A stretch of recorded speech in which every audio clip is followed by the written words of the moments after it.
brought to you by ITIL series.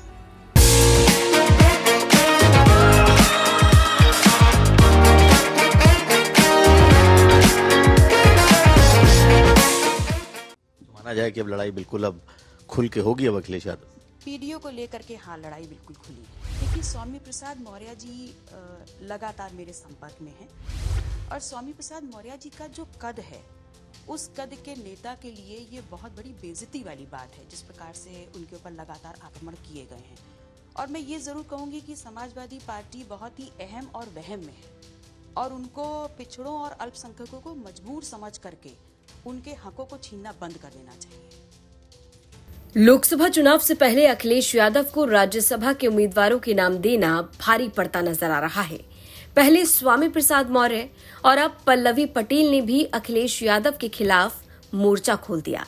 दरअसल स्वामी प्रसाद मौर्य ने Samajwadi party के राष्ट्रीय महासचिव पद से इस्तीफा दे दिया। अपने बयानों को लेकर स्वामी प्रसाद मौर्य लंबे वक्त से विवादों में चल रहे हैं और उन्होंने अब राष्ट्रीय महासचिव पद से इस्तीफा दे दिया।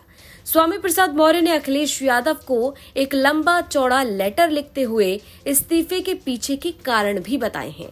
अब पल्लवी पटेल अखिलेश यादव के खिलाफ और स्वामी प्रसाद मौर्य के साथ खड़ी नजर आ रही हैं। पल्लवी पटेल ने कहा कि स्वामी प्रसाद मौर्य लगातार मेरे संपर्क में हैं और उन्होंने जो इस्तीफा देने की वजह बताई है हम उसका समर्थन करते हैं। वो बड़े कद के नेता हैं लेकिन उनके साथ नाइंसाफी हो रही है। स्वामी प्रसाद मौर्य ने महासचिव पद से इस्तीफा दे दिया। आपको लगता है कि उन्होंने जो इस्तीफा दिया है, जो उन्होंने लेटर में बातों को लिखा है, वो सही है? उन्होंने सही सवाल उठाए? देखिए स्वामी प्रसाद मौर्य जी लगातार मेरे संपर्क में हैं और आज उनका इस्तीफा आया है। पार्टी के बहुत से ऐसे जो नेता रहे हैं जिन्होंने उन पे कटाक्ष किए हैं, टिप्पणियां की हैं और स्वामी प्रसाद मौर्य जी का जो कद है उस कद के नेता के लिए ये बहुत बड़ी बेइज्जती वाली बात है जिस प्रकार से उनके ऊपर लगातार आक्रमण किए गए हैं। और मैं ये जरूर कहूंगी कि समाजवादी पार्टी बहुत ही अहम और वहम में है और उनको पिछड़ों और अल्पसंख्यकों को मजबूर समझ करके उनके हकों को छीनना बंद कर देना चाहिए।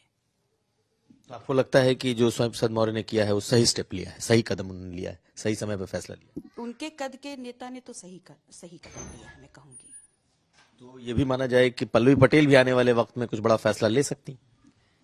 देखिए पल्लवी पटेल ने तो फैसला लिया है, तभी आपके सामने बैठी और मैंने अपनी बात कही है। और रही बात गठबंधन की, तो ये गठबंधन की बात है ही नहीं, इस पे पूरा डिसीजन जो होगा राजमाता कृष्णा पटेल जी का होगा।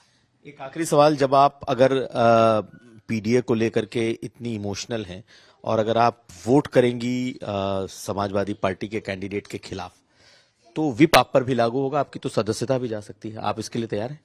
सदस्यता की चिंता मैंने कब की है?